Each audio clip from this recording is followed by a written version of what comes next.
Hello, this is Krista McAllister, and I am joined today by Alex Brown of ESL Advisors, and we get to chat about one of my favorite topics, preparing companies to always be exit ready and maximizing the benefit for all. Alex, thank you so much for joining. We've talked about this for months. We're here. I know. And thank you for having me. But yeah, it's always a fun conversation anytime to sit down with you. Thank you. Because we're normally talking about the M&A market, it's a very hot topic for business owners. I don't care what economic or political cycle we are on. What are some of the themes you're currently seeing in the M&A market, really specific to those small to mid-size businesses? Yeah, it's exciting. It's a different time than I think we've ever come across previously because you have, the quote unquote great resignation that's kind of taking place right now, where there's a lot of people that are exiting their business, older generations that have been running their businesses for 30, 40 years. What it's doing is creating a bit of a groundswell, especially in the small business kind of Main Street market, lower middle market. You've got just a number of businesses that are exiting. You've got a lot of interested people wanting those cash flowing businesses. We're both obviously have kids. The college kind of subject comes up all the time now. What is it? What does it mean 5 years from now, 10 years from now, 3 years from now, Kristen? Who knows? But cash flowing businesses have become something that are really attractive. Not that they've ever been out of style, but when you have this quote unquote great resignation and so many businesses are out there looking for some type of liquidity event at the end of their tenure, it's really creating a nice groundswell of opportunity. And when we finally get to the point where we say, I'm ready as a business, I'm ready for that resignation. I'm ready to exit. And we may or may not have all of our ducks in a row. What are some of those roadblocks that end up being the most common when we do take it to market? Yeah, I mean, it started just kind of the tip of the iceberg typically, which is how owner dependent is the business. If that business is fully reliant on the ownership group, especially in the market that we serve at Exit Stage Left Advisors, kind of the 10 to 100 million of revenue, you have to really decouple yourself from the day to day. And this is tough for entrepreneurs. I mean, you know this better than anybody. You're coaching people about this all the time. It's tough to let go and delegate. That's always one of the main factors is how owner reliant is the business. Is there a generation two or is there a successor? Is there a GM? Is there a COO? Is there someone else who can take responsibility of the business? Ultimately, you would think this would always be the goal for small business owners, but small business owners are tough, right? They're gritty. And I think a lot of times they just don't allow that relinquishment of responsibility and they just feel like they need to do it. But to really grow a business and future proof the business, you're going to have other people that can be running the business. And like we've talked about before, a good litmus test is when you go on vacation, what does that vacation look like? I know you were just in Europe. You were able to kind of tune in to your family and tune out the world, which is what good entrepreneurs should be able to do. But always a good way to look at it. We look at that non owner dependency. Most of the conversations usually end up being wrapped around you as the owner need to not be the center of everything. It needs to not be dependent on you. As you and I have had these discussions, you have kind of a different perspective of a future forward view. It's even less about it not being dependent on the owner and more about how do we set our team up Yeah. for their future. Yeah. Well, owners are generally very caring, at least, the ones that I've come across. You're always going to come across maybe some that aren't as caring as others, but generally people really care for their people, right? This is something that is a very normal circumstance where they're wondering, how are my people? Because they depend on that job. They maybe been with the company for 20 years. They don't want to see in a post-exit world those people lose their livelihood and that connectivity. Plus, there's always some ego involved. You've built something and you don't want to see it go away. You want to see the people that have helped you build that sustain. So, delegation of responsibilities, I think that just looking around the room a little bit, and if your fingers are in everything all the time, that's a good reason for you to step back and be like, maybe I should be delegating these responsibilities to some of my team members who I implicitly trust. But for some reason, I'm still maybe looking over their shoulder a little bit or hand holding a little bit, but truly letting the rope out, letting them run, and then managing from a higher level, which allows the business to really proliferate and grow. Because now you're not touching everything. You can be thinking bigger. You can be thinking strategically. You can be thinking long term. What are those holes in the business that you really want to focus on, as opposed to feeling like you have to touch everything, which is very common, but something that people should be thinking about. How do you remove yourself from that situation, simultaneously empowering your team? Just another way of looking at it, rather than having the business dependent on me, is that question, is the business dependent on me? Is the business dependent on my team? Yeah. And you want yes to that second question. You Yeah. do want the business dependent on your team, because then that means that as the business goes forward, and whether we call it ego, I hear a lot of business owners call it my legacy. Kind of that legacy that's gonna move forward Yeah. with or without us is our team members are gonna thrive and stay on after the transaction because they're needed. They provide value regardless of who is acquiring the company. Having that future forward thing, what are some of the kind of key piece of advice or activities that you walked owners through as they look at their team and say, what does this team look like post transaction? Yeah. I think there's a couple different ways to look at it. One, like everybody can identify with this, but what goals do you have actually for your team and your organization? Are they attainable goals? Are they actually reachable? Are they things that are propelling the business in the right way? Are there activities making an impact? If you're going to sell the business, you want to have a story about how that business, like you said, operates from a team standpoint. They're not buying you, they're buying the business, they're buying the team that really runs the business. You got to have true goals in alignment with what is the business trying to achieve and who is responsible for achieving that. And then how do those goals tie out to that? I had a great mentor of mine years and years and years ago, and he was a big proponent, and I am as well, about keeping it simple. Really five things, right? Over five, it starts to get a little bit complicated when it comes from a goal architecture standpoint. Keeping it simple, five buckets that you're working on, five goals. And again, are they attainable? Are they just completely out of reach? Because there's nothing more deflating than having goals that you really just can't achieve. So making achievable goals is one really great way to just simply keep your team engaged, feeling that you've given them power, you've given them, opportunity. When you do that, you're also giving them the ideas, or excuse me, you're giving them the opportunity to express ideas too. But now they feel like, okay, I'm actually in control of this. I'm not being micromanaged. I've got some rope let out, and now I can really feel like I can get my legs underneath me. And that's empowering. It's empowering to your employees. And again, it's empowering when you go to sell your business. There was something incredibly impactful that you said just there. I want to double click on it. And that is they're attainable.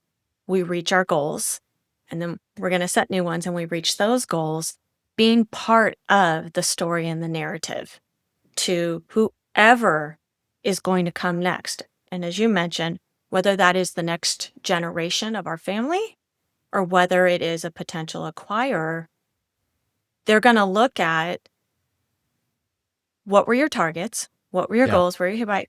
Did you meet them? And to be able to show a pattern of this team set Yeah. these goals, they reached them. This team set these goals, they reached them. The team set this goals, they reached them. And you see that pattern and you realize how powerful operating systems and goal setting and vision statements, EOS being a popular one, gazelles, scaling up, all those.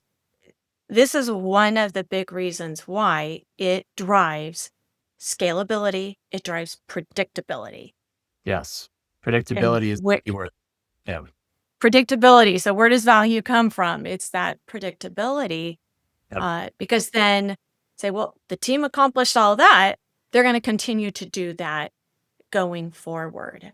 And what better way to introduce them, when it comes time to do so? You're showcasing your team in this glow that, hey, look at what my team has done. This is a team that you really want to have, that you need to have. They understand the business. They're knocking these goals down. They're participating in the growth of the business. Someone is buying, again, business, they're not buying you. Set your team up for success that way. What would be some initial things that you see owners doing as you step in, you start advising them? Your goal is to maximize that either enterprise value, what kind of legacy they want to leave behind, and you're Mm. understanding those. What are some of the top activities that owners are doing that they could or should be relying on their teams more for, in your experience? Yeah. Well, going back to kind of empowering your team, one thing to look at, which is always a big topic in M&A, is your customer concentration list, right? So if you are directly involved with some of your largest customers and you are the interface between your organization and those customers, that's a real pause moment right there. Because you want to bifurcate yourself. You want to separate yourself out from those big relationships. You need to, again, empower your team to run those relationships. Now, from the background, you can consult, you can advise, you do your one on one meetings with your team, you understand what's going on. But if you are that main point of contact, that provides some risk to the acquiring company because now when you are gone, they feel like, who's that customer calling? Where's the relationship? Is that relationship strong enough? Are they actually going to be going then to a different, supplier, whatever, the business might be? Because the attachment between that business and your business is, again, owner dependent. So customer concentration list, look at it, diversify it as much as possible. Think about your data, just in general, where is your data and how is it being captured? A lot of businesses, especially small businesses, don't do the best of jobs of just keeping really good, solid data on their customers. So, what is the value of a new customer? How is it that when you acquire a new customer, what does that mean to the organization? How many more of these do you need to acquire over the next little bit to help you meet your goals? And if, again, you're very reliant on one or two businesses to help you achieve those, your customer concentration list is in jeopardy. You've got too much dependency. The owner's still tied in. The acquiring company is not going to like that. So those would be a couple of quick, things I would think about that everyone I think can identify with. There's obviously a lot more there, but those are really high level, just quick bits. These are things you should step back, take a breath, sit down with your coffee, and just think for a little bit. Hit that pause button. And one of the top things that you usually hear when you hear the word, what's the enterprise value? That word value, you get to the valuation and top line revenue, EBITDA, two of the most common numbers. So common. I got to have you step back. For anyone who's actually watching Well, this on video, I got to have you take 2 steps back. yeah, Clearly an M&A person wearing an EBITDA shirt. How much of the conversation is ruled by what it says on your t-shirt, EBITDA? yeah. I mean, it's the metric by which businesses are traded, and understanding that number is really important. Kind of continuing on our talk about what are some of the things that a business owner might be doing, thinking about. We mentioned the dependency on themselves, the customer concentration. How does that actually look? Also, meeting with your CPA, do you have a good controller? Understanding really what your business is in an EBITDA context. The reason that's important is because that number is really going to be the baseline for what multiple your business receives.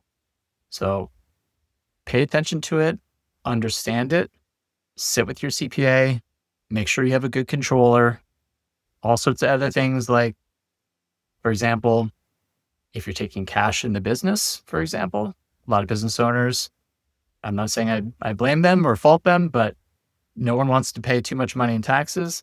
If you're planning to exit your business, put those cash deposits as every other invoiced item gets placed into your QuickBooks or whatever accounting software you're using. Make sure that you're accounting for everything, invoicing, right? Making sure your invoices are actually being itemized at the point of when they're being paid and you're not counting it as paid when it's truly AR. These are different, just little things that small business owners just got to make sure that they're just staying on top of. But again, a good CPA, a good controller, bookkeeper, these are your best friends. Make sure you understand that they are there to support you. They will help you understand what your EBITDA number is, what type of add backs are capable. And then that'll help you really understand really what the baseline is for where your business is going to be traded. So for clarity, the baseline is the EBITDA.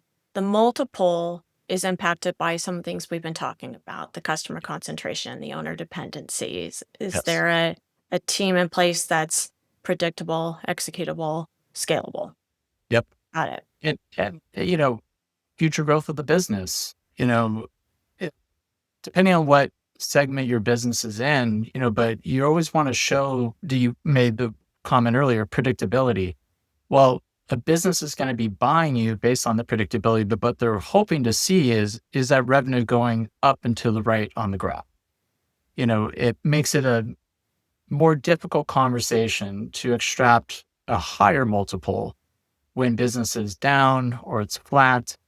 So a good kind of rule, and I call this the George Costanza principle because I'm a Seinfeld geek, but leaving at the right moment, all right, I'm out now, right? Business is on a good trajectory. So timing is also important to maximizing that multiple, not waiting too long, and this is a tough one. And you're a master at this and understanding how to get there psychologically, but timing is also super important. And that's something that's difficult, I think, for a lot of people because it's hard to know when to step in. But if you see the numbers going up and to the right on the graph, the other things that we mentioned are all in a good place, probably a good opportunity for you to be thinking about a time to exit your company. In what some of the, you look at misconceptions it may be out there, going out to market or going out and putting some feelers out there or working with someone like yourself doesn't Mhm. necessarily mean that at the end of the day, you are going to sell your company. Yeah. You don't have to say yes to the first person that's inviting you to the dance. Yeah. Um, Sometimes it's helpful just to understand what the market is doing, how they're looking at it, who are Yeah. the potential, and that can adjust and give you more information for your decision making. Yeah. There's a lot of buyers out there, right? You can look at private equity, a family office, and of course, there's strategics. So you may be a business owner that is in a pool where there's not a lot of other people within your particular industry, or maybe your industry is growing. There's some bigger players that that have been picking off smaller players. So a strategic could be a way to really introduce yourself and having a couple conversations. Now, I would always make sure you have some type of advisor in with you on the process. Speak with your financial advisor again, talk with your CPA, get information ahead of time as much as you can. If you have a good attorney or you need an M&A attorney early in the process, not necessary, but these are all good people to talk to. So if you are going to go out there and just flirt with the market a little bit, that you at least have some baseline of what you're taking out there, as you said, to the dance and understanding whether or not maybe there's an opportunity to make it a little more simple, instead of going, what we do is we're going to create an auction process. We're going to bring lots of buyers to the table. but it doesn't always have to be like that. You could be in a pool where you're just the right fit. So, so again, thinking forward about maybe who could be acquiring your business, why are you a fit for that company? These are all great exercises mentally to be thinking about, in addition to just, what is that massive buyer pool that might be out there, whether it be PE, money, family office, et cetera. And there may not be that one perfect time, Yeah. but if we are always ready, like saying always exit ready, that if that perfect time ends up being opportunistic or something happens in our lives, our family lives, and we need to, we are ready and we've maximized it, which I Yeah. really want to go back to the empowering teams. It's not a conversation that we hear a lot. It's usually working with the business owner to untangle Mhm. from their arms. They've been the hub of the spokes and the wheels that are keeping the business going. But really looking at that team, Alex, if you were to do a master class for whether it's a leadership team, an operating team, that second in line that's going to be the forward, future looking version of the company, what would be some of the key topics of that master class? Yeah, I mean, it's a great question. So if you're really thinking about being exit ready, right? And that team is going to be that key. It's going to be the catalyst, right? So a couple of things we mentioned earlier. Um, just even thinking through, what does vacation look like for you? What is it? Is your phone next to you the entire time, or you're renting an Airbnb and you're out on the balcony every morning checking through emails? You're, instead of going to happy hour first in the afternoon with your friends and family, you're maybe checking back in again, sitting back down on the computer because you just have this anxiety about things falling through the cracks. I think it's a great place to just start from a mental exercise standpoint. And then you get into the mechanics of the business, kind of like we were talking about before. One thing I would highly concentrate on is just your data, right? Understanding what makes your data empowering. What is it for you to capture a customer? What is your marketing funnel like? Who, and what is reliant on that marketing funnel to really work? What are the disrupting factors of that? So if you kind of just bucket each of the big things within your organization, your people, your process, your marketing funnel, et cetera, and you just each one of them takes some dedication and some thought, but you need to go through the exercise of understanding how each of those works. What are the mechanics of it? Who is responsible for it? And then be documentation forward, right? Make sure that as you're thinking about these things, are they documented? Is there a process for it? You know, if X happens and Y needs to occur afterwards, how does everybody know that? Is there a repository for this information? Is it up to date? Have there been changes or people have left? But all these things are, again, they're difficult if you're in small business because things are just happening. But the key to success is to feel like you're above what the day to day fray is, and you can think strategically like this. So, again, separating these buckets out, making sure there's documentation for these things that are important within the business, understanding the dependency on you again in the business. If you're on vacation, what does that mean to you? Are you 3 weeks somewhere feeling like I've got all the time in the world? Or do you have anxiety about there's a fire going on back at the office and it's not going to be put out unless you're on the phone or on your email? So, I would look very clearly at your business, compartmentalize as much as you can, think deeply about each of those. And then underneath that compartmentalization, is there documentation that supports those things? Because you want repeatable processes. And if it's not written down somewhere, very difficult to create repeatable processes, very difficult for people to follow repeatable processes. And depending on your labor pool, new people getting hired, if you have, maybe you're a contractor, people are coming in and out, depending on the business that you're in, these are all, again, intrinsically important to sit there and focus on. But again, documentation, get it down, understand what it is, why it's important, and think about each department of your business and that foundation underneath it. I hear the terminology a lot, future proofing. Way to put it. How do we future proof the business? And you just laid out any number of those things. And what we're seeing more and more is that data that we're gathering and how and where we're keeping it, how we're using it, is becoming probably one of the more valuable parts of a company, just in the data itself. Mhm. I know you've worked with a lot of companies and how passionate you are with empowering the team around the owner. Any really good ones, success stories that stick Yeah. out to you going, this is it in its pure state.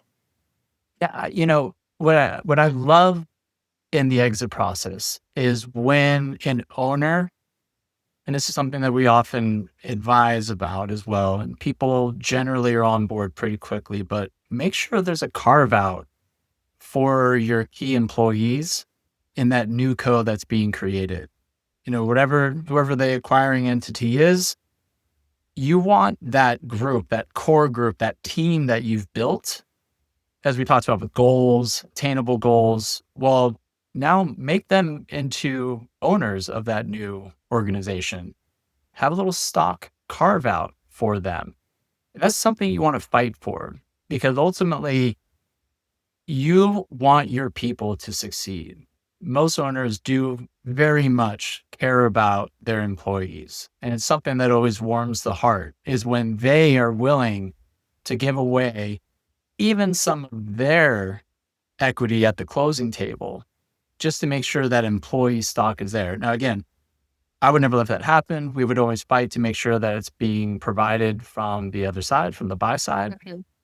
But you want to create a pool and you want those people to feel like now they have real reason to stay around and continue, as you said, that legacy of the business. What better way to do that to make them feel like now they're really a part of the success of that company and where this could go financially, they are attached to it in a very dynamic way. So create a pool, get those key employees stock in the new company.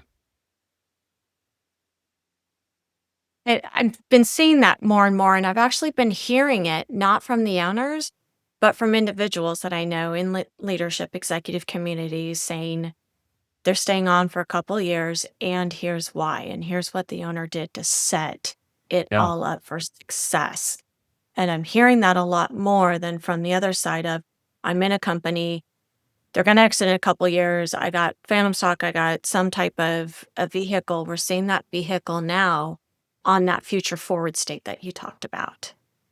Yeah. And to also make sure you're negotiating that integration phase as well and actively participating in that, which is something, again, that an owner that really wants to see their team succeed when you are getting that money wired to your account, which is an amazing thing that happens, that all of a sudden, bam, that wire hits. It's a great day. Some of my hair in my arms kind of stand up when I think about it because it's just such an amazing thing to be a part of.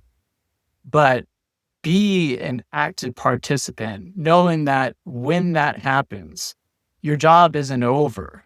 You need to be an active participant in the integration of these two companies.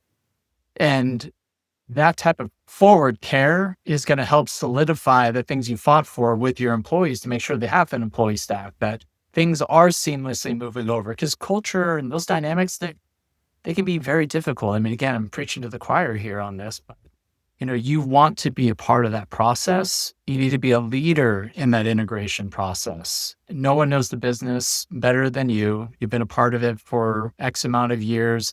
You've now fought to get your employees a pool of stock. The last thing you want to do is see it all just kind of crumble, which can happen because the integration is just, a mess, right? So actively participate in that integration phase. Continue knowing that your job isn't over just because you sold the business. You still want to continue that legacy. You still want those employees to have a positive future. So, these are really key aspects. You can see the passion around that.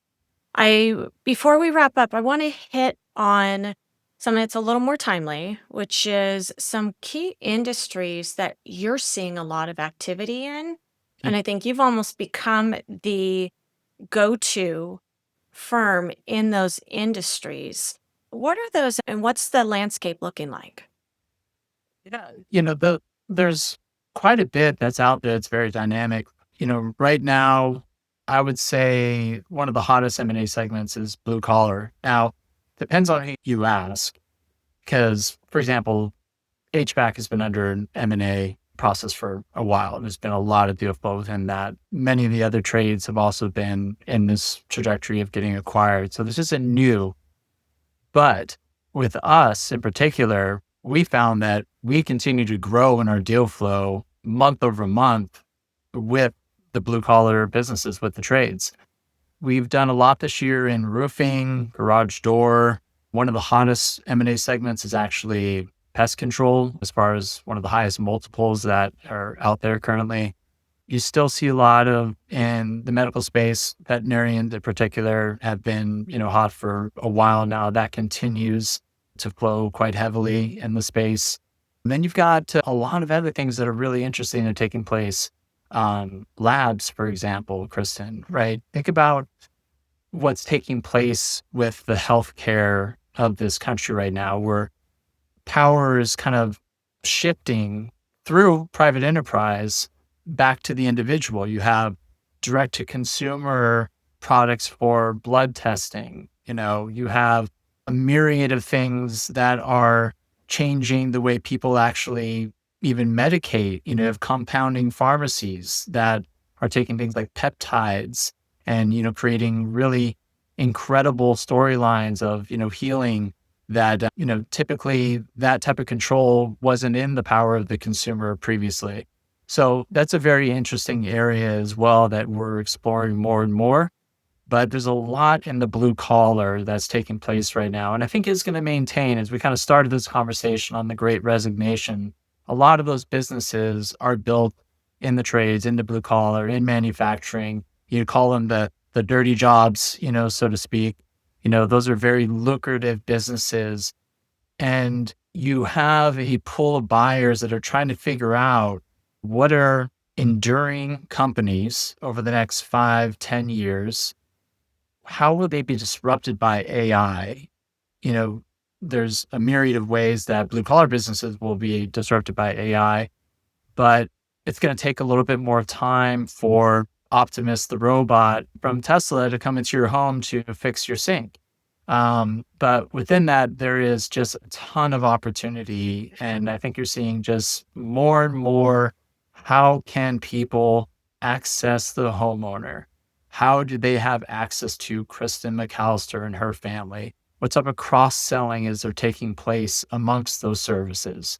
Am I rolling up a roofer, an HVAC, a plumber, an electrician, pest control company? Am I servicing everything, windows, siding? You might have a one-stop shop. Now, what that means for the consumer long term, we'll see. I hope that it continues to mean good things, but it's a very hot segment, and I don't see it cooling down over the next few years. I can hear the passion and love that you have for these segments. Where does that come from? And we all of us at the company, and we're all entrepreneurs. We love being around entrepreneurs. I love the success story. It's an amazing thing to be a part of someone's life in this way. So you've got the birth of your children. If you've had children, there's your marriage. There's a handful of life events that are on this type of scale. Selling your business is on that level. So it's a true privilege and honor for us to have that type of responsibility. And then really again, it's just like the most fun and cool thing to hear how someone got to where they're at now, where they're wanting to sell their business. And that storyline is just incredible most of the time. So I find it to be, I'm incredibly lucky to get to do this. It's very easy to love, or at least it's very easy for me to love it. It's very hard, which is good. I like the difficulty of it, but there's so much beauty in the story, in the storyline, how they created the business and how they got it. And you always are learning something along the way. Just entrepreneurs just have an energy about them, and it's infectious. And it's just, again, it's a privilege to be around. I can't think of a better way to wrap it up. Alex, that was amazing. We've had so many conversations where we think, I wish we had that record button going. We finally accomplished it. Well, thank you so much, Kristen.